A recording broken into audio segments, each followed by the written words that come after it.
yung mga sinasabi ni Yorme na mga dating mga politiko, ex-politiko o ex-politician na Chinese or whatever, if kung yun man, or ano pa daw, attorney o lawyer.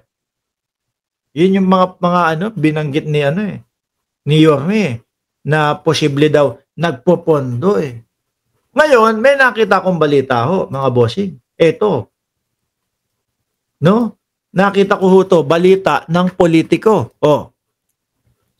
Ayan, Lawyer. Ito sino to? Hindi ko kilala yung dalawa. Ito yung dalawa.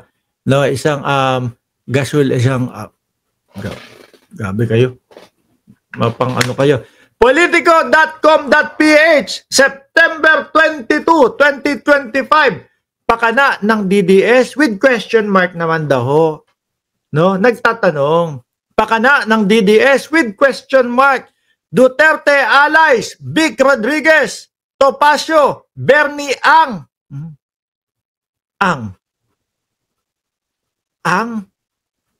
Ganyan ho yata yung mga apelido ng mga Encheka.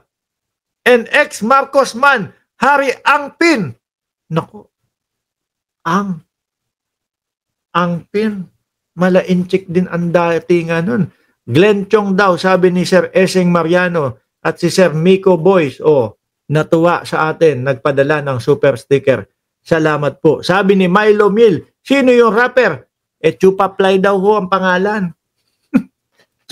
Chupaplay daw ho ang pangalan. Sir Miko, salamat po sa inyong super sticker. Ngayon, idol, yung mga nagmamalimos dito sa Benguet, bakit kasama ng mga maisog sa nangyaring rally noong 21? Totoo po ito. Kitang-kita namin sa live video. Sabi ni Laila Almoite Takbas. Ay, ganun ba? Hindi kaya doon sa bus ni Chavit sumakay yung mga yun? Diba Jerry Bantilan? Eto daw ho, mga kababayan, yung posible at tinitingnan nila o nakikita nila na posible na nasa likod. Si Boss Vic, hindi ho si Vic Soto si Panort, papuntang North. Nakita ko sa rally. Tama ba ako? Siya yung nakita ko. Si Topacio, nakita ko doon sa rally, gumaganon-ganon niya, sumasayaw-sayaw doon. Kapag kabusina, isang busina, tuwan-tuwa. Kala mo, bababa na si BBM kapag kabumusina yung sasakyan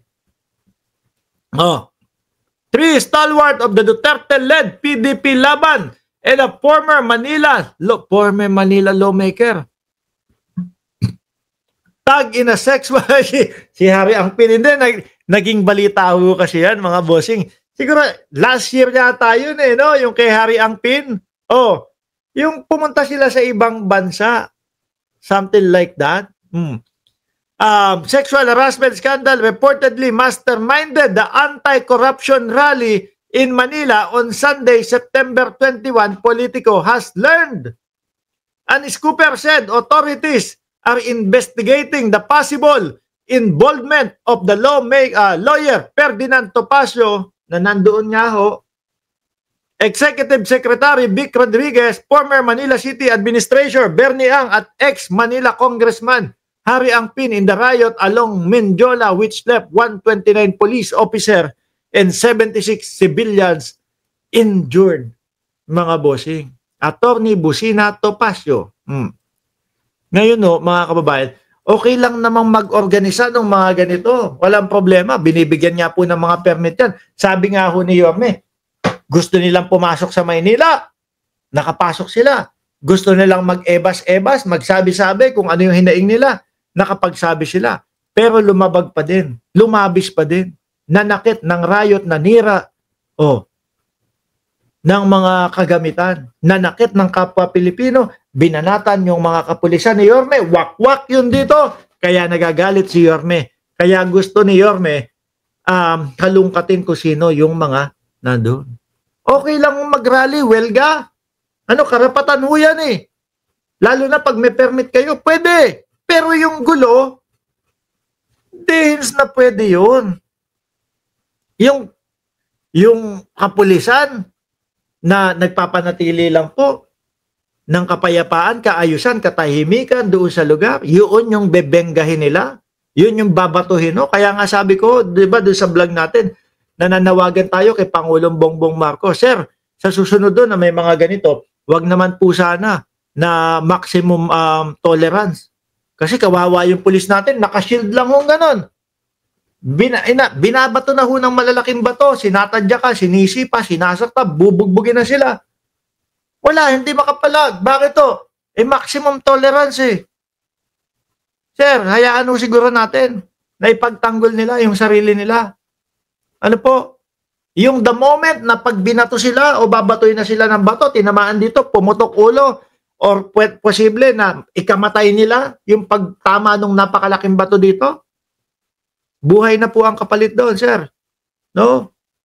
Kaya sana, Pangulo, hayaan nyo. Kasi naka-back up kami dito eh. Mamamayang Pilipino, naka-back up po sa ating kapulisan. Nagtitiwala po kami na hindi naman po umaabuso yung mga kapulisan natin. Bago pa sila mamatay, bago sila yung masaktan, at least, naunahan nila. O, di ba? Hindi naman ko sinasabing patayin nila. Pero kung merong mga yung mga taser o kung mga man, yung mga pangkuryente, di ba? Mga bossing, kawawa yung mga kapulisan. Hindi lumalaban. Ako na nga ho, tayo na nga ho yung nabubwisit, naiinis eh. Bakit ayaw niyong banatan? Mamamatay na kayo dyan. Di ba? Anyway, mga kababayan, manood na ho tayo nung hearing doon sa Senado. Mga bossing, okay? Manood na tayo ng hearing sa Senado. Bukas, mamayang gabi, magsama-sama tayo at ang vlog natin mamayang gabi kung ano po ang pinag-usapan nila sa Senado. Maraming salamat and God bless po sa ating lahat. At wag kalimutan mag-like at mag-share at mag-subscribe.